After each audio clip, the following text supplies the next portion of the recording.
A collective 6,000 horsepower shaking the ground here in Baton Rouge, Louisiana. It's time for the semifinals of funny car competition in the 7-Eleven Cajun Nationals. And two very distinctively different personalities. Kenny Bernstein in the far lane. In the near lane, John Force in the Corvette-bodied car. That is Austin Coyle, the crew chief we were talking about earlier for John Force. Now, Austin does a lot of things on that starting line, and they communicate with hand signals. You saw him backing the car up, now bringing it forward. He'll decide whether they need to make another little short burnout or not. Those burnouts can be hard on the clutch. And he'll also watch those tires very carefully as John does that little dry hop to see how the tires grip. And then with another hand signal, he'll tell John how hard to bring that car off the starting line. Now, Kenny Bernstein's Ford Tempo, well, it's rumored that a lot of this car is computer controlled. We took a look at that earlier. Dale Armstrong on the starting line, he'll simply back Kenny up. That's about it. Two interesting contrasts with these drivers, Steve. Bernstein, of course, an entrepreneur in his own right, got rich in the restaurant business and backed off a little bit in his drag racing activities as we watch Austin Coyle back up Force, who is a full-time, hardcore, traditional drag racer. John Force has literally clawed his way to the professional ranks. He was a truck driver and part-time drag racer for many years. He went out and very aggressively solicited sponsors without even a national event to his credit, but just through perseverance and hanging out in a lot of offices and just saying, I'm not leaving till you talk to me. John Force has made a career out of this. Now, Austin Coyle gave John an OK signal, meaning hit it as hard as you can off the starting line. They are staged and ready. They live right together. But up in smoke goes John Force. He is trying to drive that car while it blazes the tires. Now there's smoke out of the exhaust pipes of Kenny Bernstein's car, but he wins it at 609, 185 miles an hour. But hurt a motor, I guarantee you.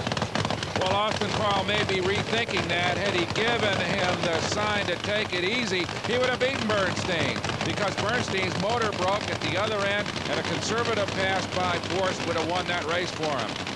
Okay, Jim Head getting ready to go, and you can count on a conservative drive out by this man. That is his stock in trade, and he saw, of course, Force go up in smoke, so he knows this racetrack is treacherous and difficult to read. He is also in Force's lane, so that will make Jim Head even more conservative, as Ron Correnti and the Captain Crazy crew, they have never been conservative in their entire career. They're going to go at it as hard as they can. Okay, Kenny Bernstein looking over that damaged engine. Well, Kenny, not really what you wanted performance-wise, but you get the finals. That's what's important. Well, yeah, but we got a lot of work to do. All right, Kenny Bernstein, Dale Armstrong, and crew headed back. They popped that motor. They know it. Kenny jamming in the rig. We'll check on them in the pits. Okay, Bernstein back with a lot of work. Captain Crazy, Ron Correnti, ready to go. This is as far as they've gone in a major NHRA event in a long time, Steve. I'll tell you what, if I was Ron Correnti strapped into this rolling bomb, I'd be a little concerned about that crankshaft we talked about, even though they think they've got a handle on it. Boy, crankshaft troubles, that's really frightening. Jim Head, we saw him working on the car with his crew. They seem to be pretty well buttoned up, and we talked about a conservative run. There goes Head, out a little early. Correnti very near the center line. He holds on now. The car stays together, but it's Jim Head. Jim Head with another one of his patented 590s, a 593 to be exact, a good speed of 245 miles an hour. And Jim Head, for the second year in a row, goes to the final round.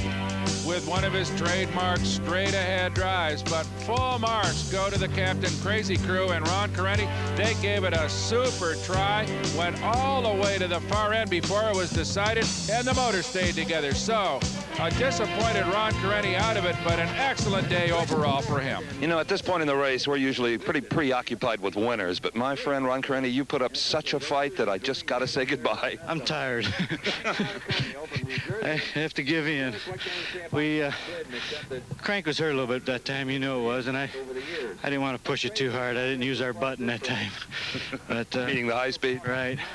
I just thought maybe he ran good, boy. I don't know what he ran, but he left me in the mid-range real bad. So I didn't feel there was any chance of catching him anyway. Well, the way you guys battle could be a sign of some good things to come. Yeah, I think we'll make it. Okay. Thank you. Ron Correnti, they threw everything at him they had, and he just survived. Oh, you can count on him being back. Those guys have got to be happy with that performance. But Jim